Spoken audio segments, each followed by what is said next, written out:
Oke, kita akan bahas tentang kejanggalan pengadilan mantan Menteri Pendidikan Nadiem Makarim. Oke, Nadiem ini kurang ajar. Dia dulu perintahkan semua rektor untuk menghentikan saya masuk kampus. Saya nggak boleh diskusi di kampus atas perintah Menteri Pendidikan. Karena kampus ada di bawah Menteri Pendidikan. Tapi saya tahu Nadiem alat Jokowi doang. Hierarkinya begitu.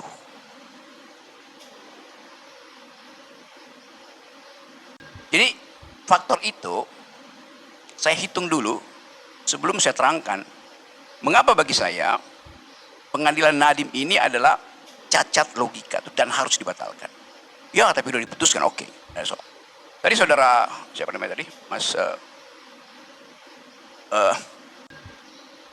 Agustinus pakai istilah yang boleh kita bongkar tuh. Ada korelasi temporal yang menyebabkan pada akhirnya harus diputuskan bahwa Nadiem bersalah. Saya tanya dulu, bagaimana Anda mengubah korelasi temporal menjadi korelasi kausal? Saya nggak mau berdebat di soal kata-kata ya, perbuatan. Jadi ketika omongan korelasi temporal ini kaitannya dengan transaksi, kaitannya dengan perbuatan Nadiem menerbitkan. Gini. Kan hukum itu intinya ada kausalitas, right? Ya. Sekarang saya tanya, kalau dia korelasi temporal, bagaimana dia diputuskan jadi korelasi kausal? Korelasi kausalitasnya ada. Nadiem dalam jabatannya sebagai menteri, yang juga dia menjabat sebagai pemegang saham PT Akap, ya kan, menerbitkan peraturan Menteri Dikbud yang mengunci spesifikasi Chromebook, di mana Chromebook itu merupakan lisensinya di pihak Google, yang mana Google berinvestasi di ekosistem perusahaannya Nadiem sendiri. Itu sebab akibatnya. Tanggalnya sama. Maksudnya tanggal berapa? Keputusan itu satu kali dibuat atau berseri tadi? Ada dua Permendikbud, tahun 2020 dan 2021. Jadi Nadiem menerbitkan Permendikbud yang mengunci spesifikasi itu Chromebook soalnya itu di dua situ. kali. Ya itu temporal juga sifatnya, tidak kausal. Jam 3 pagi tadi ayam berkokok. Jam 3 lewat 1 menit matahari terbit. Oleh karena itu matahari terbit akibat ayam berkokok. Jam 3 ke 3.05 itu temporal. Tapi ayam berkokok menyebabkan matahari terbit, itu orang dungu punya kesimpulan. Tapi masalahnya begini, ini kan bukan analogi, hukum nggak bisa analogi, persoalannya. Tidak, saya bicara soal kausalitas, karena itu supaya jangan jadi analogi, batalkan temporalitas. Ya, kita pergi pada kausalitas, kan gitu logiknya. Ayam bukan pemegang sahamnya matahari, gitu loh. Ini masalahnya adalah peraturan Permendikbud ini diterbitkan dua kali, perspektifnya saya melihatnya begini. Dua Permendikbud ini isinya praktis sama. Intinya adalah dia mengunci spesifikasi Chromebook. Kalau dia menerbitkan dua hal yang sama, artinya dia melakukan pengulangan hal yang sama. Artinya itu menunjukkan dia tahu dan kehendaknya besar sekali untuk menuntut Chromebook. Iya, tetapi sebelum jadi telur dia ayam atau sudah jadi telur.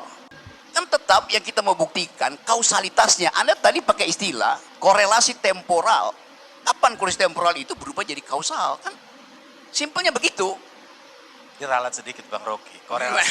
Korelasi temporal itu adalah bahasa dalam putusan. Itu tadi, Anda sebutin itu saya karena itu korelasi temporal dia dihukum. Anda tidak terangkan kausalitasnya. Saya mengutip itu di putusan. Jadi bahasa hakim itu adalah korelasi temporal. Iya, Anda percaya? Dan saya sepakat itu. Terus kita tanya sekarang, apakah dalam hukum keputusan dibuat karena ayam berkokok matahari terbit tadi, korelasi temporal, atau mesti ditunjukkan kausalnya di mana? Kausalitasnya ya tadi, hubungan. Itu juga temporal, Tuan. Oke, nanti saya pindah ke situ ya. Oke. Nanti saya akan balik ke situ. Sekarang, satu waktu Nabi Muhammad ditanya tentang kapan seseorang harus dihukum. Nabi bilang begini, tidak ada dosa di dalam kekhilafanmu kecuali otakmu sengaja melakukan itu. Prinsip mens rea. Bukan pada perbuatan, tapi pada niat jahat. Sampai di situ dulu ya. Islam bilang begitu.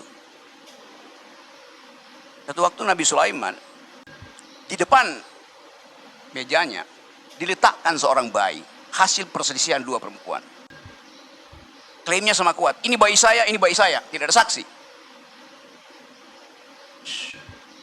Nabi Sulaiman mesti memutuskan, kendati KUHP-nya nggak ada. Kata Nabi, oke, taruh di situ bayinya tuh. Mana pedang yang paling tajam? Diangkat pedangnya. Dalam hitungan 2 detik, bayi itu akan saya belah dua supaya adil. Anda dapat separuh, Anda dapat separuh. Tegang dua ibu itu. Ibu yang pertama berteriak, itu keadilan, silahkan belah. Ibu yang kedua bilang, jangan belah, saya berbohong, itu memang bayi. Ibu yang pertama. Pasal-pasal belum dibuat. Apa yang diputuskan oleh Nabi? Si pembohong tadi akhirnya diberi bayi itu. Padahal dia berbohong, itu bukan bayi saya. Kasih ke dia aja tapi jangan dipotong.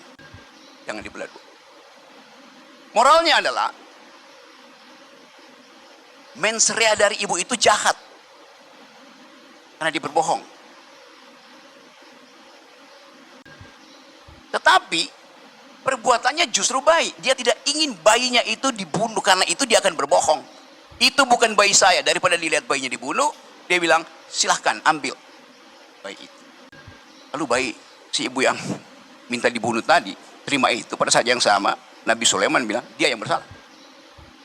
Kita nggak tahu apakah peristiwa ini bisa dijadikan hukum acara untuk menentukan mens rea itu apa sebetulnya.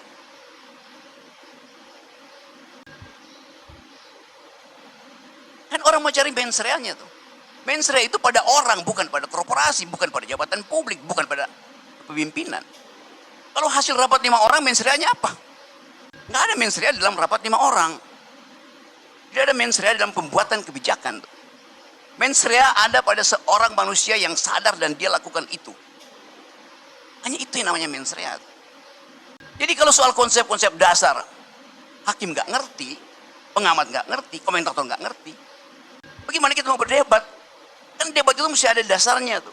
Kalau nggak bisa bedain antara korelasi temporal dan korelasi kausal, atau dalam matematik namanya korelasi serial, ini, atau dalam hukum namanya,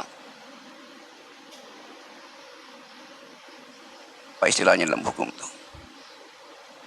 Yang datang setelah tidak berarti yang datang akibat itu. Post hoc ergo propter hoc. Jadi keketatan itu yang membuat orang akhirnya curiga. Oke. Yang kedua, kerugian negara. Kerugian negara dihitung oleh BPK. Gimana kalau BPK punya mens rea justru sebagai organisasi? Apakah dia akuntan? Bukan. Anggota BPK diangkat oleh DPR. Hasil persetujuan partai politik. Jadi dari awal ada bias politik di situ. Kenapa nggak ada akuntan biasa tuh? Indonesia nggak ada. Kerugian negara harus juga bisa dihitung oleh yang non negara kan, begitu supaya fair. Metodenya sama, tapi orang yang menghitung mesti berbeda. Masa BPK yang nentuin kerugian negara, sementara BPK adalah koordinasi politik. Yang bahkan untuk jadi anggota BPK ada orang yang nyogok kok supaya jadi anggota BPK. Kita mau buka ini sebagai soal yang tidak sekedar teknikalitas dalam hukum. Di belakangnya ada logik, di belakangnya ada relasi kuasa, di belakangnya ada panggilan moral tuh.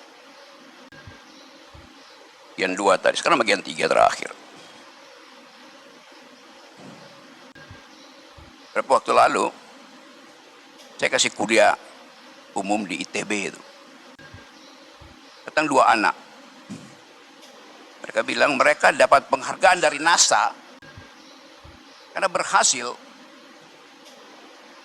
mengoprek sistem software NASA sehingga dimungkinkan diterobos wall-nya itu. Terus dua anak ini dapat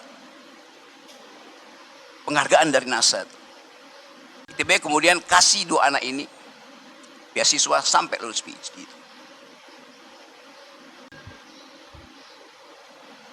Cuma kita bikin imajinasi, dua anak ini pakai Chrome. Lalu satu waktu, di masa depan, 2 bulan, 3 bulan ke depan, 5 tahun ke depan, dua anak ini akhirnya menduduki posisi kunci di NASA karena cuma dia yang mampu untuk membongkar kode-kode algoritma di situ. Lalu dia bilang, saya belajar pakai Chrome. Is it a kind of kerugian negara atau keuntungan negara? Sesuatu yang ada di masa depan. Oh, tidak mungkin yang di masa depan itu dituntun oleh hukum hari ini. Kalau begitu, jangan kasih peluang orang untuk bertobat. Kalau begitu jalan pikirannya. Kenapa dikasih dia nggak dihukum mati? Karena ada pikiran bahwa di masa depan kemungkinan kesalahan pembuatan keputusan hakim itu ada. Namanya fallibility. Fallibilism. Jadi, kita ingin ada percakapan yang sungguh-sungguh akademis, bukan karena sekedar kebencian. Orang kaya pasti korupsi. Gimana mungkin orang kaya korupsi? Yang korupsi orang miskin untuk jadi kaya. It's the logics. Tapi itu udah masuk dalam sinisisme publik. Lalu kita dibawa ke dalam suasana semacam itu. Orang kuasa pasti korupsi. Kenapa mesti begitu? Karena relasi temporalnya terlihat terus. Padahal dia kaya karena korupsi, kuasa sama korupsi nggak ada urusannya dengan temponya. Dolus di kepalanya apa? Mensreanya apa tuh? Orang kaya korupsi, orang miskin korupsi. Mesti diterangkan di dalam kepalanya apa yang terjadi. Ilmu pengetahuan bahkan sekarang membatalkan prinsip mens rea. Karena 95% dari keputusan manusia dibuat bukan karena otaknya, tapi karena tekanan publik, negatif psikologi. Padahal mens rea awalnya, mungkin 2000 tahun lalu, hanya didasarkan pada pengertian bahwa setiap orang adalah homo economicus, yang bisa menghitung secara rasional. Jadi teman-teman semua nih, saya sengaja untuk debat kecil dengan teman Agus, hanya untuk memperlihatkan bahwa gejala perpolitikan kita, gejala sosial kita, gejala psikososial kita, itu dibayang-bayangi oleh kedunguan. We are riding the tidal wave of stupidity itu. Kemampuan untuk menarik diri sebentar, bikin refleksi, pastikan bahwa logikamu benar. Itu yang menyebabkan akhirnya kita bertanya terus pada artificial intelligence. Padahal artificial intelligence justru menampung kedunguan kita sehingga dia balas juga dengan kedunguan. Itu pertanyaannya kan. Tiap hari kita produksi kedunguan. Pasar, pejabat, pimpinan partai, kabinet. Jadi dilihat dari atas, Indonesia itu dianggap sebagai gumpulan-gumpulan kebekuan pikiran. Begitu terlihat dari atas. Nah, kita mau cairkan ini dalam banyak percakapan. Karena itu tiap kali diundang ILC saya iyain tuh. Itu TV lain tuh udah bosen saya tuh. Gak ada kesempatan untuk debat yang jujur. Belum apa-apa, termul. Belum apa-apa, terwok. Otak gak dipakai. Gak dengar gue, sekali lagi keras tepuk tangannya. Oke, terima kasih. Inna rabbaka labil mirsad. Haleluya.